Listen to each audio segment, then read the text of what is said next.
You can look completely steady and still feel like your mind never sits down. Other people seek calm, but inside, something keeps pacing. You answer gently, nod at the right moments, and even smile on cue. Then hours later, your body is home, but your mind is still in the room. That confuses people. It might even confuse you, because nothing dramatic happened, and yet your system acts like it never got the signal to stop. You are not always overwhelmed in obvious ways. Sometimes you are just quietly on, like a lamp that never fully clicks off. Even rest can feel partial. You lie down, dim the lights, and your body softens, but your awareness keeps scanning the edges. That is the hidden fatigue of people who stay composed. They know how to hold themselves together, but they rarely feel completely released. It can look peaceful in a crowded office, a family dinner, or a long car ride. Inside, they are monitoring tone, tension, pauses, and tiny changes in energy. They notice who seems irritated before anyone says a word. They feel when the mood shifts, even when the conversation stays polite. So by the time the day ends, they are not just tired from what happened. They are tired from everything they registered while it was happening. That is a different kind of exhaustion. It does not come from chaos alone, but from sustained, quiet contact with too much information. Some people move through life with a looser filter. They let impressions pass, while you absorb them like your mind was built with thinner skin. A room is never just a room to you. It is volume, pace, facial tension, unsaid feelings, social pressure, and the strange weight of what nobody mentions. You may not call yourself anxious. In fact, you might seem like the least reactive person there. But calm behavior is not the same as inner rest. Sometimes calm is simply excellent self-management. That is why you can be the most grounded one in the group and still feel the most drained afterward. You were regulating yourself while reading everyone else. And that reading never fully stops. Even silence can feel mentally busy when your attention keeps searching for what it missed. You replay the way someone answered too quickly. You think about the look on their face after your last sentence. Not because you want drama, because your mind keeps trying to complete unfinished emotional math. Highly aware people do this all the time. They do not just experience moments, they process them from 5 angles at once. One part of them is speaking. Another part is tracking reactions, adjusting tone, predicting impact, and storing details for later review. That split attention is expensive. It lets you stay composed, but it also means you rarely get to fully arrive inside your own experience. You are present, but never only present. Some part of you is always translating, anticipating, or buffering. And buffering takes energy. The nervous system does not care that you looked fine while you were doing it. It still keeps a tab. It still notices every interruption, every bright light, every forced smile, every little moment you had to hold more than you wanted. This is why some people feel strangely exhausted after ordinary days. Nothing collapsed, yet something in them stay braced for hours. A short conversation can do it. A grocery store can do it. A group chat can do it. A lunch table can do it. You come home and wonder why you feel depleted. You did not run a marathon, but your mind has been lifting invisible weight all day. Sometimes the exhaustion arrives late. You seem fine in the moment, then crash when the door closes behind you. That delay matters. It means your system often saves the bill until you finally reach safety. So people assume you're easygoing because they only see the first half. They do not see the quiet collapse that comes later. They do not see you standing in the kitchen without moving. They do not see the long stare, the deep exhale, the sudden need for total silence. They do not see how even pleasant interactions can leave residue, not because you dislike them, but because being open cost you something. That part is hard to explain. You can love people and still need distance from them. You can enjoy the dinner, laugh sincerely, and still feel your whole system asking for darkness and quiet on the drive home. Those things can both be true. Sensitive people often misunderstand themselves here. They think if something was good, it should not be draining. But drain does not always mean wrong. Sometimes it simply means your mind was taking in more than most people realize. You heard the words, the mood under the words, and the pressure around the whole exchange. That extra layer adds up. You might even feel tired before the day really starts. Not because the day is unbearable, but because your body remembers the cost of staying available. Morning can feel heavy for people like this. Their mind wakes up already aware of noise, tasks, moods, messages, and expected versions of themselves. Before breakfast, they are already adjusting. They are already anticipating how much of themselves the day might require. That is why rest is not only about sleep, A tired mind can sleep for 8 hours and still wake up unrecovered. Because sleep helps the body. It does not always clear emotional residue, social vigilance, or the low hum of unfinished processing. And unfinished processing is a thief. It follows you into the shower, into traffic, into the quiet moment right before sleep. This is where the night replay begins. The room is dark, but your mind turns bright. Now that the outside world is finally still, your inner world gets louder. Every small interaction lines up for review like it waited all day. You think about what you should have said.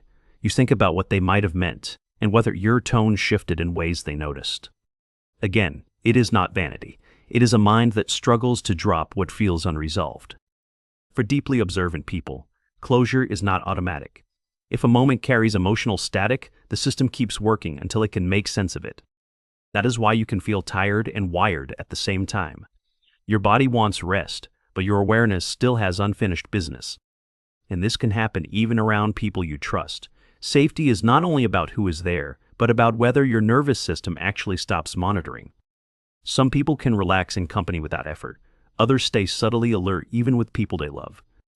They listen for disappointment in the voice. They scan for shifts in temperature, volume, expression, and mood. Not in a dramatic way.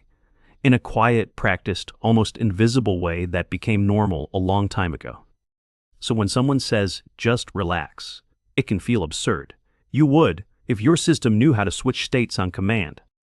For some people, calm is a performance of steadiness built on constant micro-adjustment. It is real calm on the surface and constant labor underneath. They are the ones who seem unbothered during conflict. Later, they lie awake replaying every word with a tight chest and a tired jaw. They are the ones who comfort everyone else first. Then they need 2 days alone to hear their own thoughts again. They are the ones who can hold a room together, but afterward, they feel like someone quietly unplugged them. This does not mean they are weak. It means their perception is expensive. Awareness has a cost when it never rests. The same depth that makes you thoughtful can also make daily life feel mentally overcrowded. And because you are not dramatic about it, people underestimate it. Quiet strain is easy to miss when it wears such a polite face. You may even underestimate it yourself. You keep functioning, so you assume you must be fine. But functioning is not the same as being unburdened. Many deeply aware people live in that gap for years. They become experts at appearing okay while carrying too much. They adapt so well that nobody notices how little space is left inside them. That is part of the sadness here. Your exhaustion can stay invisible precisely because you are so good at containing it.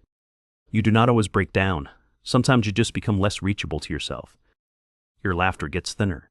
Your thoughts get noisier. And your body keeps asking for rest you do not know how to receive. Then the world praises you for being easygoing. Meanwhile, your inner life feels like a house full of lights left on overnight. This is where honesty matters. Not the romantic version of sensitivity, but the real one. Being deeply aware is not automatically a gift in daily life. It can become chronic mental load when every impression stays in the system too long. Your depth may help you read people well. It may make you thoughtful, careful, intuitive, and emotionally precise. But it can also make a normal afternoon feel like too much input, especially when you never learned how to stop receiving. That is the hidden cost of staying calm. People admire your composure without seeing how much energy it takes to maintain. And over time, composure can become a beautiful cage. You are safe inside it, but you are tired there too. You start believing your role is to absorb without spilling, to understand without interrupting, and to hold without asking to be held. So your body learns restraint better than release. It knows how to stay measured, but not always how to come all the way down. That is why true unwinding can feel unfamiliar, even uncomfortable. When the noise drops, you finally hear how much you have been carrying. Silence is not always soothing at first. Sometimes silence is when the backlog arrives. The feelings you postponed come closer. The conversations you swallowed start replaying with sharper detail. This is also why alone time is not laziness for people like this. It is often the only place where the system can sort what it absorbed. Not all solitude is escape. Sometimes it is emotional digestion. You need a room with no demand in it, no expression to read, no tone to manage, no atmosphere to keep stable. Only then does your breathing change. Only then do your shoulders begin to tell the truth. And even then, the unwinding can be slow. People with sensitive systems often do not drop tension all at once. They thaw in layers. First the body quiets, then the thoughts slow, then the emotions finally admit they were overloaded. That slow recovery can make you feel strange in a fast world. Other people bounce back quickly, while you are still metabolizing a simple afternoon. But slow does not mean broken. It often means your system actually processes what others skip. You feel the aftertaste of things. You carry tone longer, absorb more context, and notice meaning that keeps echoing after everyone else moved on. That can make you wise. It can also make you tired in ways that are hard to defend. Because there is no obvious bruise. There is just the quiet fact that your inner world has been working nonstop. The answer is not to glorify that exhaustion. Depth is real, but depletion is still depletion. There is nothing noble about being permanently overextended inside. Awareness becomes less beautiful when it never gets to rest. So the kinder truth is this. Your calm may be genuine, but it may also be expensive. And once you see that, certain parts of your life begin to make sense. Why you need longer to recover. Why evenings feel fragile. Why small things stay with you. Why you could love people and still crave empty space. Why your mind gets louder the moment the day gets quiet. Why you have called yourself lazy, distant, or difficult when you were actually saturated. Why rest has felt close but never complete. There is relief in naming that clearly, not because the pattern disappears, but because it stops feeling like a personal failure. You are not weak for needing more time to come down. You are not cold for protecting your peace after too much input. You are someone whose inner world is not shut off just because the room got quieter. Someone who can look calm while carrying remarkable amounts of invisible motion. And maybe that is the most important part to understand. The issue was never that you were too sensitive for life. It may be that you were living with a system that notices deeply, holds carefully, and recovers slowly. A system the outside world keeps misreading as effortless. So if you have spent years wondering why you seem fine and still feel tired, this may be your answer. Your calm was never emptiness. It was effort.